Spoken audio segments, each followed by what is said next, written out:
नमस्कार दोस्तों। दुनिया की सबसे प्राचीनतम सभ्यताओं में से एक हड़प्पा सभ्यता जो भारत के प्राचीन गौरव का प्रतीक है, उसका विकास उत्तर पश्चिम के लवणीय भूजल वाले और अर्धशुष्क क्षेत्रों में क्यों हुआ, आइए जानते हैं इस वीडियो में। इस क्षेत्रों में हड़प्पा सभ्यता के विकास को समझने के लिए हमें वहाँ वर्षा की स्थिति, जंगलों का स्वरूप किस तरह का था और भूगर्भीय जल स्रोत, इन सभी चीज़ों का अवलोकन करने की ज़रूरत है। क्योंकि माना जाता है कि आज की तरह आद्य ऐतिहासिक काल में भी उत्तर पश्चिम से पूर्व की तरफ बढ़ने पर वर्षा की मात्रा बढ़ती चली गई। इसी वर्षा की मात्रा के कारण उत्तर पश्चिम से पूर्व की तरफ जंगल भी घने होते चले गए। यह अनुमान लगाया जाता है कि उस समय उत्तर पश्चिम में वर्षा की मात्रा 10 सेंटीमीटर से 25 सेंटीमीटर रही होगी। तो यह एक महत्वपूर्ण कारण था कि सभ्यता का प्रसार उत्तर पश्चिम से क्रमिक रूप से पूर्व की ओर हुआ। क्योंकि उत्तर पश्चिम में वर्षा की मात्रा कम होने से जंगल विरल थे, इसलिए इन जंगलों की सफाई तांबे एवं कांसे के उपकरणों से की जा सकती थी और उस समय मानव के पास तांबा और कांसा ही था जिसके वह उपकरण के रूप में इस्तेमाल करते थे, जबकि इन उपकरणों से घने जंगलों की सफाई करना आसान नहीं था।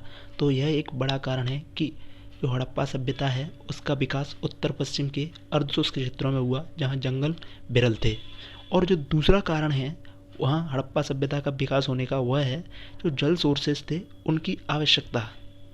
हम जानते हैं कि उस समय भी मध्य गंगा घाटी के पास मीठे जल के बहुत सारे सोर्सेस उपलब्ध थे जो वहाँ के लोग काम में ला सकते थे, लेकिन फिर भी हड़प्पाई क्षेत्रों का विकास भूजल जो लवणीय है वहाँ हुआ उत्तर पश्चिम है। इसका कारण यह है क्योंकि लवणीय भले ही भूजल हो, पर उस समय लोगों के पास ऐसी तकनीक नहीं थी जिससे वह भूजल का इस्तेमाल कर सकें, इसलिए वह मुख्य रूप से नदी और वर्षा के जल पर ही निर्भर थे। जैसा कि धौलावीरा से साक्ष्य मिलता है वर्षा जल को संरक्षित करने का।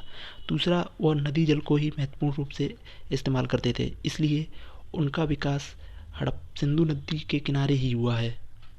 सिंधु नदी के किनारे बसने से उन्हें कई फायदे हुए, जैसे कि उन्हें प्रत्येक वर्ष सिंधु नदी से जो बाढ़ आती थी उससे जलोढ़ मृदा प्राप्त होती थी, जिससे उत्पादन में अधिशेष संभव हुआ और उत्पादन बहुत बढ़ने लगा। इसके अलावा इन नदियों ने सस्ते परिवहन के रूप में अपनी भूमिका निभाई और इन नदियों के माध्यम से विभिन्न स्थलों को आपस में जोड़ना भी संभव हुआ और इससे एक व्यापार तंत्र का विकास हुआ। तो यही वो कारण है कि अधिकांश हड़प्पाई स्थल अर्धशुष्क एवं लवणता वाले भूजल क्षेत्रों में स्थापित हुए। धन्यवाद। उम्मीद करता हूँ वीडियो इन्फॉर्मेटिव लगी होगी।